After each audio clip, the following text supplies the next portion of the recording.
이게 거짓을 믿기를 좋아하는 거짓을.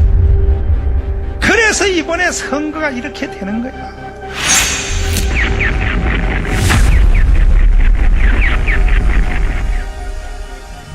조선 말 흥선대원군의 우리 민족끼리 살겠다라는 시대착오적인 쇄국 정책으로 대한민국은 근대화의 과정에서 낙오되었습니다. 그 결과 1910년 한일 병합이 되어 36년 동안 일본의 나라를 빼앗기게 되었습니다.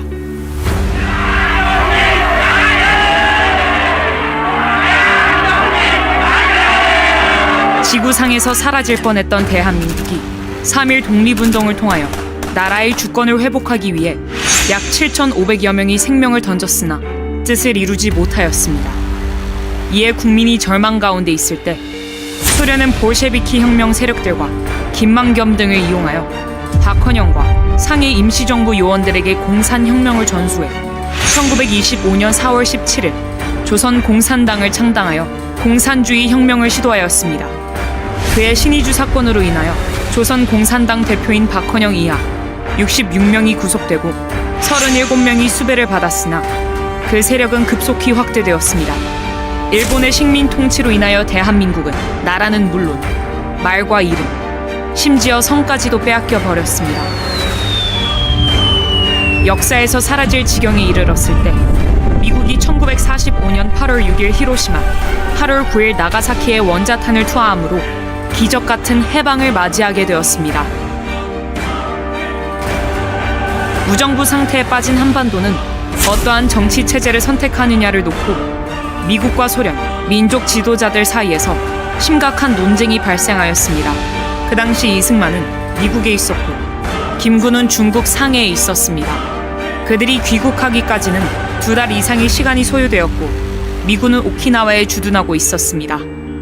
이 틈을 타 국내에 있던 박헌영은 이승만과 김구의 이름을 도용하여 1945년 9월 6일 전국에 147개 인민위원회를 조직하여 조선인민공화국을 선포하였고 무정부 상태 위에 정부 행세를 하였습니다. 박헌영이 일본인 명의의 적산과 토지 등을 강제 몰수하여 무상분배의 토지개혁을 시행한다고 국민을 선동하자 남한 국민의 78%가 이를 지지하며 대한민국은 광복의 기쁨을 누리기도 전에 조선 공산당의 지배하에 들어갈 뻔하였습니다. 이승만은 유엔과 미국의 협조를 받아 1948년 5월 10일 선거 가능한 지역에 대하여 먼저 총선을 시행하므로 1948년 8월 15일 대한민국이 건국되었습니다. 박헌영과 남로당은 총선을 방해하기 위해 대구 10월 폭동, 제주 4.3 폭동, 여수 반란 사건을 일으켰으나 이승만 대통령은 좌우 합작을 주장한 미소 공동회의를 제압하고 자유민주주의, 자유시장경제, 한미동맹, 기독교 입국론에 대한민국 4대 건국기둥을 세우게 되었습니다. 그 틀 위에서 4.19와 박정희 대통령의 새마을 운동을 거쳐 전쟁으로 폐허된 대한민국을 재건함으로 민주화를 지나 세계 경제 10위권의 중심에 서 있는 자랑스러운 대한민국을 우리가 누리게 되었습니다. 반면 북한은 사회주의, 공산주의, 사회통제경제, 조중동맹, 주사파를 종교로 만들어 조선민주주의 인민공화국을 건설했습니다.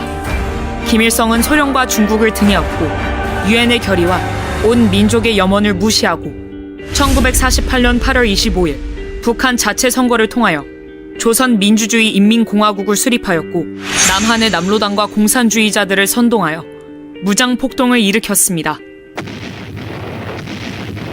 북한은 1950년 6월 25일 11만 명의 병력과 240대의 전차를 앞세워 전면 남침하였습니다. 4일 만에 국군 4만 4천여 명을 살해하고 서울을 점령하는 등 이 땅에 500여만 명을 희생시켰습니다. 그들은 공산주의, 통제경제, 조중동맹을 선택했으나 79년이 지난 오늘날 국제사회에서 인간이 살 수 없는 폐륜국가로 전락하였습니다.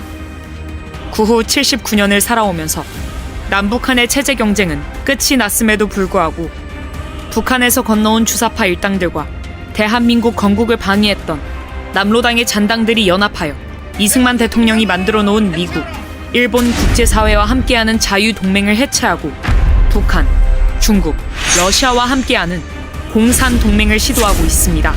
그리고 마침내 윤석열 대통령까지 탄핵하려 하는 마지막 행동을 하고 있습니다. 오늘날 대한민국에는 1948년 8월 15일 대한민국 건국을 부정하며 역사를 왜곡하는 종북 좌파 사상을 가진 이들이 일어나 6.25 전쟁은 민족 해방 전쟁이고 미국은 한반도를 분단시킨 원흉이라고 말합니다.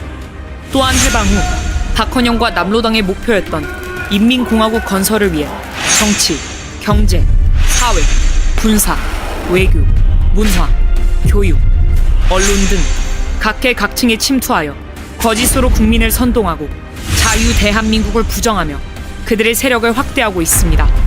특히 종북 좌파 사상을 가진 대학 교수들과 정교조 및 학생들, 일부 정치인들은 대한민국이 탄생하지 말았어야 할 나라라고 하고 이제 대한민국은 미군을 철수하여 미국 없이 살아야 한다고 주장하고 있습니다. 그들의 세력이 극도로 확장되어 윤석열의 용산을 점령하고 해방 후 78%의 국민이 박헌영과 남로당에 속았던 때를 재현시키려 하고 있습니다. 이로 인하여 대한민국에 발생하는 상처와 손실은 이루 말할 수 없으며 경제적으로 국가 1년 예산에 달하는 400조의 피해를 보고 있습니다. 그들은 가정과 학교, 사회와 국가를 분열시켜 선진국가 자유통일로 가는 길을 가로막고 대립과 반목을 조장하므로 국가와 사회의 혼란과 갈등을 조성하고 있으며 마침내 대한민국을 해체하고 북한으로 가려고 하는 행위를 노골적으로 추진하고 있습니다. 이제 우리는 79년의 대한민국 역사로 입증된 것을 거울 삼아 더 이상 한국 현대사의 거짓 논쟁으로 대한민국을 흔들지 못하게 해야 합니다. 박헌영과 남로당의 후예를 자처하는 주사파들은 자기 잘못을 역사 앞에 시인하고 참회하여서 조국 대한민국이 자유통일된 1등 국가가 되는 것에 적극적으로 협력해야 할 것입니다. 만일 주사파 일당들이 자신의 잘못된 주체 사상을 포기하지 않고 국민 속에 숨어 대한민국의 발전을 방해하며 주사파 운동을 계속한다면 대한민국은 결코 당신들을 좌시하지 않을 것입니다. 자유민주주의 체제를 위협하는 반국가 세력들이 곳곳에서 암약하고 있습니다. 폭력과 여론몰이, 선전, 선동으로 국론 분열을 꾀할 것입니다. 전 국민의 당전 의지를 높일 수 있는 방안을 적극 강구해야 합니다. 대한민국 국민 여러분, 대한민국이 자유통일과 세계 속의 선진국가가 되기 위해서는 문재인과 이재명을 속히 처벌하고 주사파를 척결하여 이승만 대통령이 만들어 놓은 헌법과 4대 건국 기둥을 바로 세워야 할 것입니다. 이 일을 진행하기 위하여 진통이 있을 수 있으며 걱정스러운 일도 일어날 수 있습니다. 그러나 우리는 반드시 한 뜻과 한 마음으로 뭉쳐 이를 극복해야 합니다.